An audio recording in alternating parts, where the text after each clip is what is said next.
SB news channel प्रस्तुत आजच्या ठळक घडामोडी। राहुल गांधी यांची मणिपूरमधून भारत न्याय यात्रा, काँग्रेस पुन्हा जनतेच्या दारी। श्री सिद्धेश्वर महायात्रेसाठी जिल्हा प्रशासन सज्ज, जिल्हाधिकाऱ्यांची आढावा बैठक, होम मैदान परिसर स्वच्छ ठेवण्याच्या सूचना। टंचाई, शिक्षण, वीज, आरोग्य या विषयांबाबत स्वतंत्र बैठका घेणार, नियोजन समितीच्या बैठकीत पालकमंत्री चंद्रकांतदादा पाटील यांची घोषणा। श्री विठ्ठल रुक्मिणी मंदिर समितीच्या कारभाराची SIT मार्फत चौकशी व्हावी, गोशाळा, लाडू, प्रसाद, दागिन्यांमध्ये घोटाळा झाल्याचा आरोप।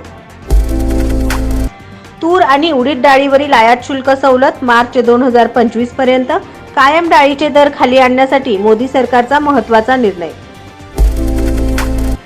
पालकमंत्र्याच्या ताफ्यासमोर आत्मदहनाचा प्रयत्न करणारा ताब्यात, शहरात 15 दिवस येण्यास न्यायालयाची बंदी। सोलापूर येथील सिव्हिलमधील सिटी स्कॅन मशीन DPCतून खरेदीस आमदारांचा विरोध। धाराशिव येथे पोलिसांच्या विशेष कारवाईत 3.5 लाखांची अवैध दारू जप्त, 12 जणांवर गुन्हे दाखल।